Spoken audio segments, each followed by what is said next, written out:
এককাল এককাল পানী একদম বিচনালৈকে থাকিব জেগা নাই, সোমাবলৈও অৱস্থা নাই, মানে ফ্ৰিজে উঠি গৈছে আৰু 1 ঘণ্টা পানীত এনেকুৱা অৱস্থা, মানুহ থাকিবলৈ জেগা নাই। এতিয়া ছোৱালীকেইজনী ক'ৰবালৈ মেডিকেললৈ পঠিয়াই দিছোঁ, তাত থাকিব দিছোঁ।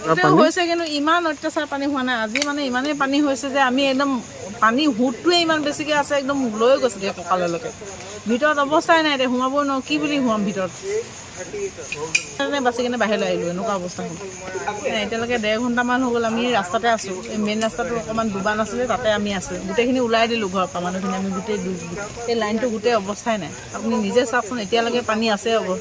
পানীখিনি যে বাহিৰলৈ সিঁচি দিম তেনেকুৱাওতো বাহিৰত অপশ্যনে নাই ন। বাহিৰতে পানী লেভেলটো ইমান ৱালৰ ওপৰলৈকে আছে, সেইকাৰণে আমি বাহিৰতে আহিব লগা হৈছে। এতিয়া 1 ঘণ্টা 1.5 ঘণ্টা হ'ল ৰাস্তাতে আছোঁ।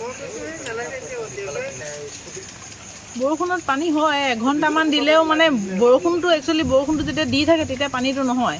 বৰষুণটো অলপ যেতিয়া বৰষুণটো কমি যায়, কিন্তু পানীৰ সোঁতটো তেতিয়া একদম অট'মেটিক ক'ৰবাৰ পৰা পানী আহে আৰু ডাইৰেক্ট সোমাই যায়। আনকালেও হৈছে এই বছৰটো কেইবাবাৰো হ'ল, কিন্তু এইবাৰ একদম হায়েষ্ট। মানে এনেকুৱা হ'ল যে আমাৰ বিচনাৰ ওপৰ লেভেললৈকে গুচি গ'ল আৰু মেট্ৰেছলৈকে তিতি গ'ল। ভাবি চাওকচোন তেতিয়াহ'লে পানীৰ লেভেলটো কিমান হ'ব। আমি প্ৰথম কথা হৈছে ডিগবৈ সমষ্টিৰ মাননীয় সন্মানীয় বিধায়ক সুৰেণ ফুকন ডাঙৰীয়াক আমি ধিক্কাৰ দিছোঁ। ডিগবৈ নগৰ সমিতিক আমি ধিক্কাৰ দিছোঁ আৰু IOC কৰ্তৃপক্ষক আমি ধিক্কাৰ দিছোঁ। এই কৃত্ৰিম বানৰ বাবে কিন্তু এই মই যিকেইজনৰ নাম ক'লোঁ, যিকেইটা সংস্থাৰ নাম ক'লোঁ, তেওঁলোক কিন্তু খুব জগৰীয়া।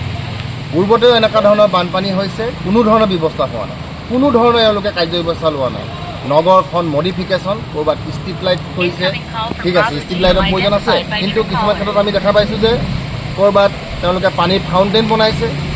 এওঁলোকে অকল বিউটিফিকেশ্যনৰ ওপৰত গুৰুত্ব দিয়া দেখা গৈছে, কিন্তু যি আমাৰ অতিকে আজি বৰ্তমান যুগত খুবেই এটা চিৰন্তন সমস্যা হৈছে, এইটো হৈছে কৃত্ৰিম বানপানী। এই কৃত্ৰিম বানপানীৰ ক্ষেত্ৰত কিন্তু তেওঁলোকে কোনো ধৰণৰ ব্যৱস্থা গ্ৰহণ কৰা আমাৰ পৰিলক্ষিত হোৱা নাই। আৰু তাৰ বাবে মই জনপ্ৰতিনিধিক ধিক্কাৰ দিছোঁ, IOC প্ৰশাসনক ধিক্কাৰ দিছোঁ, টাউন কমিটিক ধিক্কাৰ দিছোঁ। এটা অকমান্য টাউন কমিটি, এটা অকমান্য ডিগবৈ পৌৰসভা, এই ক্ষেত্ৰত কিন্তু তেওঁলোকে বিহিত ব্যৱস্থা গ্ৰহণ কৰিব লাগিব।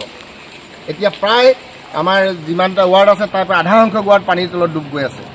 তেওঁলোকে কি ৰাইজৰ লগত ধেমালি কৰিছে নেকি? তেওঁলোকে ৰাইজৰ জীৱনৰ লগত ধেমালি কৰিছে নেকি?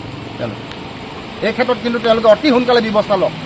এই ক্ষেত্ৰত কিন্তু আমি খুব কম সময়ৰ ভিতৰতে কিন্তু আমি যদি এই ক্ষেত্ৰত যদি কোনো ধৰণৰ তেওঁলোকে ব্যৱস্থা গ্ৰহণ নকৰে, এই ক্ষেত্ৰত কিন্তু আমি কিন্তু ছাত্ৰ সন্থাই কিন্তু জংগী আন্দোলনৰ কাৰ্যসূচী ল'বলৈ বাধ্য হ'ম। আৰু তেওঁলোকক আমি এটাই আহ্বান জনাম, অহাকালি তেওঁলোকে নাৱৰ ব্যৱস্থা কৰক। আৰু যদি নাও কিনিবলৈ অসমৰ্থ, তেতিয়াহ'লে তেওঁলোকে কলগছ কাটি, ভীমকলৰ গছ কাটি কিন্তু ইয়াত তেওঁলোকে ভীমকল কাটি কিন্তু তেওঁ ভূৰৰ ব্যৱস্থা কৰক। আমাৰ এটাই আহ্বান।